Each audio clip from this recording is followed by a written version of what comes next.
sekalian, sekali lagi sering saya sampaikan tidak mengurangi kemuliaan teman-teman, Bapak Ibu di hadapan Allah Subhanahu wa taala. Ini sekedar nampak terlihat saja. Yang belum mendapat tempat yang sesuai silakan menyesuaikan. Kalau ingin juga memilih berdiri yang nyamannya silakan. Saya juga nanti akan sedikit banyak berdiri saat menyampaikan ta'limnya insyaallah. Bismillahirrahmanirrahim. Assalamualaikum warahmatullahi wabarakatuh.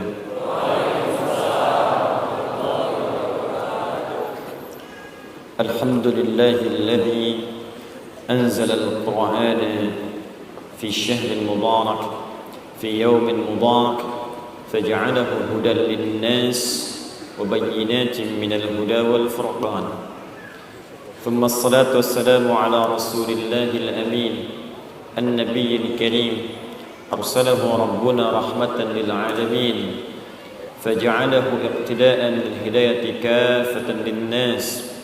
Allahumma salli wa sallim wa barik ala hadha an-nabiyil karim sayyidina Muhammadin wa ala alihi wa sahbihi wa ummatihi ila yaumiddin. Amma ba'd, fa ya ibadallah, usi nafsi wa iyyakum bi taqwallahi faqad faza al-muttaqun, fala tamutunna illa wa antum muslimun. Faqala ta'ala, ya ayyuhalladhina amanu ittaqullaha haqqa tuqatih wa la tamutunna illa wa antum muslimun. Saudara-saudariku, alhamdulillah kita buka pertemuan kita di malam ini dengan syukur kepada Allah Subhanahu wa taala. Dengan bersyukur insyaallah lebih melapangkan keadaan hati kita. Orang yang pandai bersyukur insyaallah hatinya akan Allah bersihkan dari penyakit-penyakit yang tidak baik. Orang yang pandai bersyukur insyaallah beban-beban kehidupannya akan diringankan oleh Allah Subhanahu wa taala. Orang yang pandai bersyukur insyaallah diberikan perisai sehingga syaitan tidak mampu untuk menggoda dan menjerumuskannya dalam kemaksiatan.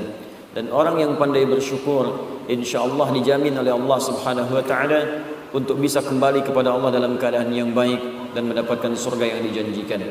Karena itu mari kita bersyukur kepada Allah masih diberikan kesempatan hidup saat sementara yang lain telah kembali kepada Allah Subhanahu wa taala. Saya sering sampaikan mungkin saudara-saudari kita berhusnudzon kepada Allah, mereka telah pulang kembali sesuai ajalnya karena bekalnya sudah dianggap cukup oleh Allah Subhanahu wa taala. Amal solehnya banyak, amal salahnya sedikit dan telah tertutupi oleh kemuliaan-kemuliaan hidupnya. Kita diberikan kesempatan hidup, barangkali kalau bukan karena mempertahankan amalan kebaikan yang telah kita tenun, mungkin untuk bisa menutupi dan menghilangkan keburukan-keburukan yang selama ini telah kita ciptakan dalam kehidupan. Karena itu segeralah berlomba, karena sekarang sudah banyak orang mengalami perlombaan untuk beramal soleh. Kalau anda tidak memulai sekarang, anda akan tertinggal. Saya 2 pekan ini sudah bertemu dengan orang-orang yang alhamdulillah mendapatkan hidayah dari Allah Subhanahu wa taala. Di antara mereka ada 2 yang dari kalangan pendeta kemudian masuk Islam. Hal pertama yang disampaikan oleh bagian yang pertama, amanatnya anda itu sudah mendapatkan kenikmatan beragama yang benar, jangan sekali-kali keluar dari Islam. Karena saya berusaha menemukan keyakinan ini sampai dengan semaksimal mungkin dan saya dapatkan kenikmatan dan kebenarannya. Amanat yang kedua, ini bahkan seorang doktor S3, bahkan luar biasa kemampuannya untuk menggali kajian kitab suci.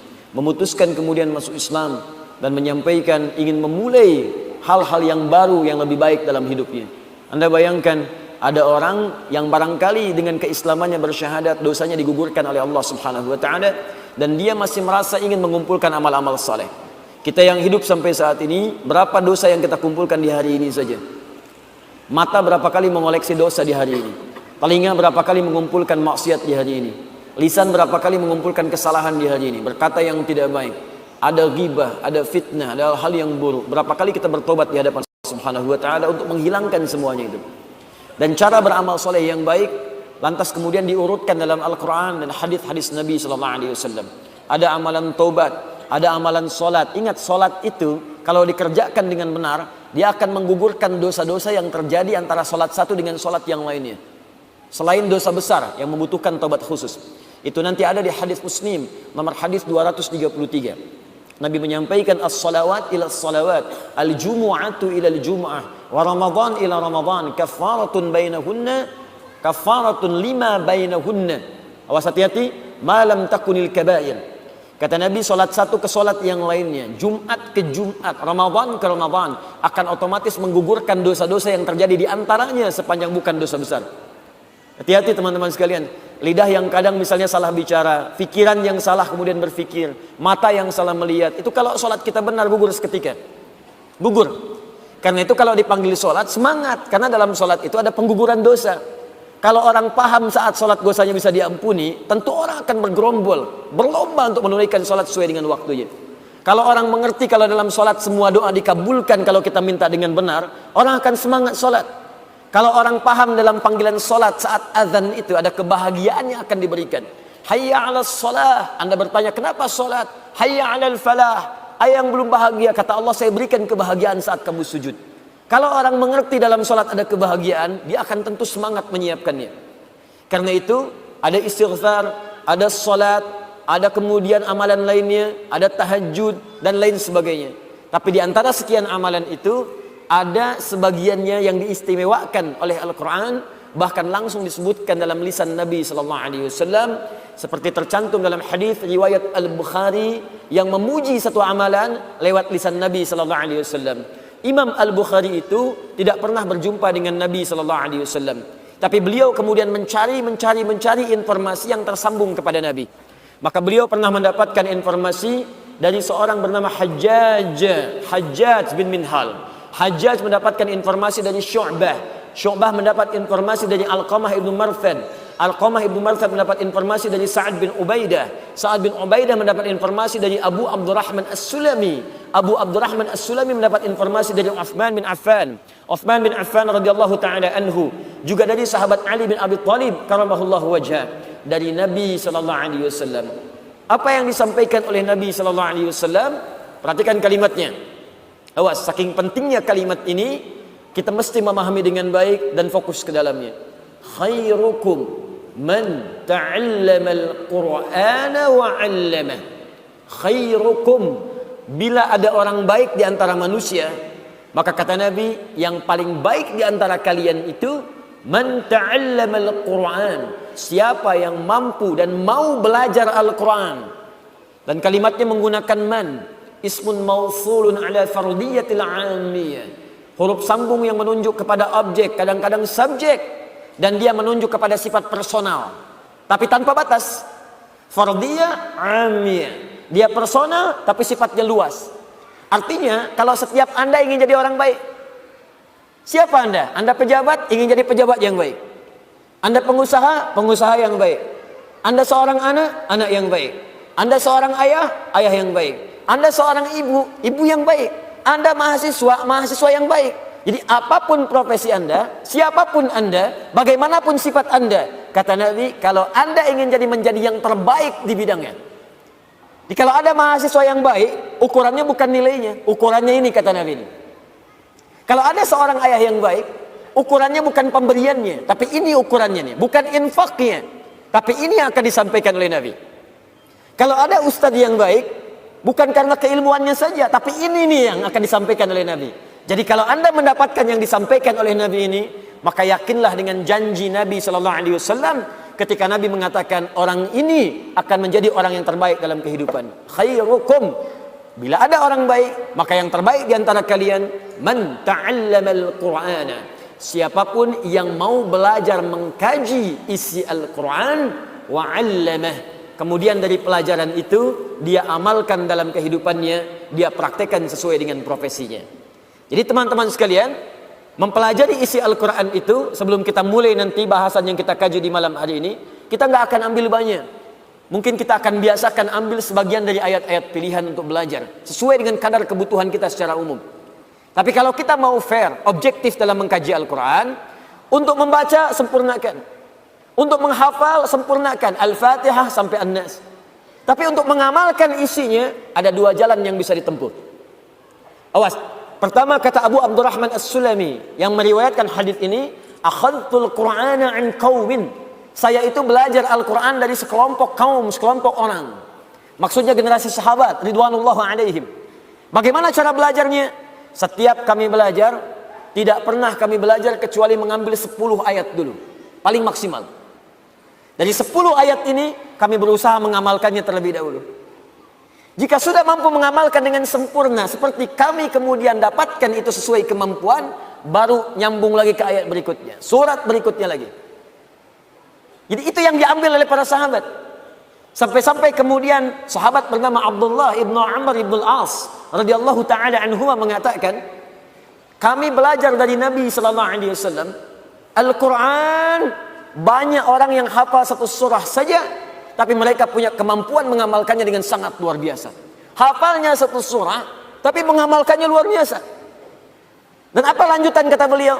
Saya khawatir di masa saya ini, ya kata sahabat junior Abdullah bin Amr ibn al-As radhiyallahu ta'ala anhuma, saya khawatir di masa kini atau di masa yang akan datang, ada orang yang mudah menghafal Al-Quran, bahkan semudah meminum air. Kasyurbil ma.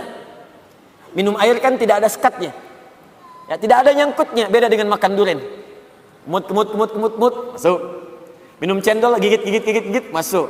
Minum air nggak ada, syurbil ma, seperti minum air bening, nggak ada sekatnya. Masih nggak percaya? Buktikan. Bismillah. Bismillah. Alhamdulillah. Tidak ada sekatnya, langsung masuk. Ada orang yang menghafal Quran, itu seperti minum air, langsung cepat masuk. Tapi dia kesulitan dalam mengamalkannya. Karena itu manhaj yang pertama dalam mempelajari Al-Quran ini, kita mesti bersabar. Sabar. Dan kita pahami setiap hurufnya, setiap kalimatnya, sehingga mendapatkan pemaknaan sempurna untuk bisa mengamalkannya. Yang kedua, hati-hati. Boleh jadi setiap kita itu punya profesi yang beda-beda. Misal di sini ada pedagang, ada pengusaha, ada pejabat, ada mahasiswa. Ketika Anda kemudian akan beraktivitas sesuai dengan aktivitas Anda, maka bolehlah Anda mengeluarkan sebagian ayat Al-Quran sesuai dengan profesinya. Ini tidak harus semua ayat Quran kemudian Anda kaji, Anda dalami. Ambil sebagian yang Anda kemudian dapati sesuai dengan profesi masing-masing. Kalau baca sempurna Al-Fatihah sampai An-Nas. Hafalkan sempurna Al-Fatihah sampai An-Nas, 30 juz, 114 surah. Tapi ketika Anda ingin mengamalkannya, boleh-boleh saja Anda pilih sesuai dengan kadar aktivitas Anda. Kenapa teman-teman yang pengusaha tidak mengeluarkan ayat-ayat usaha dalam Al-Quran? Jadikan kurikulum kehidupan. Lihat hadisnya, praktekkan dalam hidup. Begitu manhajnya. Kenapa teman-teman yang mahasiswa tidak mengeluarkan ayat-ayat ilmu dalam Al-Quran? Bukankah di situ banyak rahasia? Kawan, bukan sekedar diajarkan bagaimana cara belajar. Di Al-Quran ada rumus cepat bagaimana mendapatkan akselerasi pengetahuan yang langsung diberikan oleh Allah Subhanahu wa taala. Jika Anda dapatkan itu, Anda bisa jadi manusia yang kelima di antara 4 yang sudah ada. 4 pertama, cepat hafal, lambat lupa. Yang kedua, cepat hafal, cepat lupa. Yang ketiga, lambat hafal, lambat lupa. Yang keempat, ini yang paling susah, lambat hafal, cepat lupa. Bisa dipahami? Belum. Terangkan lagi. Dari mulai mic lancar sampai mic macet, terangkan. Ya. Sudah 2 jam, paham? Ya. Keluar dari masjid, lupa. 4. Yang kelima, ini yang luar biasa. Cepat hafal, dan sulit lupa. Jadi mau lupa susah, bukan mau hafal. Jadi kalau orang itu kan mau hafal susah, ini mau lupa susah. Biasanya kan yang begitu utang.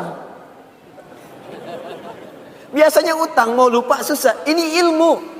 Jadi dia cepat hafal, mau lupa sulit. Itu yang luar biasa. Itu ada rahasianya. Kenapa teman-teman tidak dikeluarkan dan kemudian dikaji itu semua? Nah, rumus cepatnya, sebelum kita masuk ke materi intinya, rumus cepatnya kalau ingin seperti itu, kajian tematik, tafsir maudhu'i, digabungkan dengan hadis Nabi SAW, itu banyak para ulama telah mengarang kitab hadis. Di antara kitab hadis populer adalah kitabnya Imam Al-Bukhari, Al-Jami' As-Sahih Al-Musnad Al-Mukhtasar min umuri Rasulullah sallallahu alaihi wasallam wa sunanihi wa ayyamihi, disingkat menjadi Sahih Al-Bukhari. Disingkat menjadi Sahih Al-Bukhari. Alhamdulillah.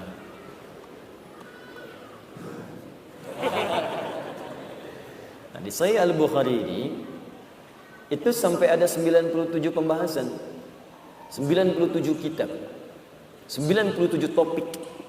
Dari kitab Bad'ul Wahyi, Kitabul Iman, Kitabul Ilmi, sampai ke Kitabul Imarah. Dari mulai kitab iman, bagaimana menata iman, bagaimana mencari pengetahuan, bagaimana menata pemerintahan, bagaimana kita menjalani bisnis, ada. Sampai kitab sakit ada. Kalau Kitabul Marid, kitab sakit, Anda bayangkan. Kalau sakit, bagaimana berdoanya? Kalau sakit, bagaimana cara memohon obatnya? Ada. Dan indahnya dibuka dulu dengan ayat Al-Quran, baru hadis-hadis Nabi-Nya SAW. Nah, yang kedua, ada yang sifatnya juga ayat-ayat umum yang bermanfaat untuk semua lintas profesi.